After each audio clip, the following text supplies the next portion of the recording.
দর্শক, হৃদরোগ ইনস্টিটিউট হাসপাতালে রাখা হয়েছে ওসমান হাদির মরদেহ। সেখান থেকে এই বিষয়ে আরো জানাতে আমাদের সঙ্গে সংযুক্ত হচ্ছেন সহকর্মী সোহাগ বিশ্বাস। সোহাগ বিশ্বাস, আগামীকাল শনিবার দুপুর 2:30টায় সংসদ ভবনের দক্ষিণ প্লাজায় ওসমান হাদির জানাজা হবে। সেই পর্যন্ত এখানেই তাকে রাখা হচ্ছে। সেখান থেকে সর্বশেষ কি পরিস্থিতি আমাদেরকে আর জানাতে পারেন? আগেই পুরো এই যে রাজধানীর যে জাতীয় হৃদরোগ ইনস্টিটিউটটি রয়েছে, সেই হৃদরোগ ইনস্টিটিউট একটি আইন শৃঙ্খলা রক্ষাকারী বাহিনীরা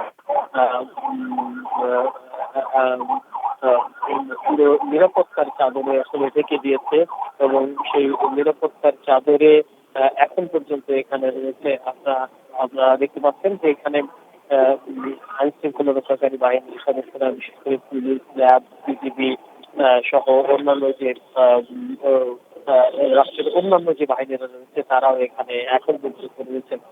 সাধারণ রোগীর এই হাসপাতালে যারা, তাদেরকেই শুধুমাত্র প্রবেশ করতে দেওয়া হয়েছে। এছাড়া বাইরে বহিরাগতদেরকে ভেতরে প্রবেশের ক্ষেত্রে বিধি নিষেধ আরোপ করা হয়েছে। এছাড়া হাসপাতালের সামনে হাদির কিছু সমর্থকরা বিক্ষোভ করছে, মিছিল করছে। তারা নানাবিধ স্লোগান দিয়ে ওসমান হাদির হত্যাকারীর বিচারের দাবি করছে। আগামীকাল দুপুর 2টা নাগাদ রাজধানীর যে মানিক মিয়া এভিনিউ রয়েছে, সেই মানিক মিয়া এভিনিউতে ওসমান হাদির নামাজের জানাজা অনুষ্ঠিত হওয়ার কথা রয়েছে। সেখানে প্রধান উপদেষ্টা উপস্থিত থাকবেন। এরপরে ওসমান হাদির মরদেহ নিয়ে যাওয়া হবে ঢাকা বিশ্ববিদ্যালয়ের যে কেন্দ্রীয় সেন্ট্রাল মসজিদ রয়েছে, সেখানে জাতীয় কবি কাজী নজরুল ইসলামের কবরের পাশে শহীদ ওসমান হাদিকে সমাহিত করা হবে। তার আগে একটি জানাজা নামাজ অনুষ্ঠিত হতে পারে, এমন তথ্য জানিয়েছেন ঢাকা মেডিকেল কলেজের ডাক্তার আব্দুল আহাদ।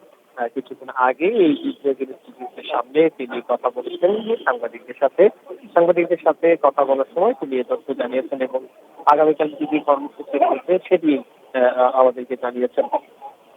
এখন পর্যন্ত রাজধানীর যে হৃদরোগ ইনস্টিটিউট রয়েছে, সেই হৃদরোগ ইনস্টিটিউট কিন্তু একদমই নিরাপত্তার চাদরে ঢেকে দেওয়া হয়েছে এবং এই নিরাপত্তার চাদরে ঢেকে দেওয়ার কারণে পুরো হাসপাতাল আইন শৃঙ্খলা রক্ষাকারী বাহিনীর নিয়ন্ত্রণে এখন এই মুহূর্তে।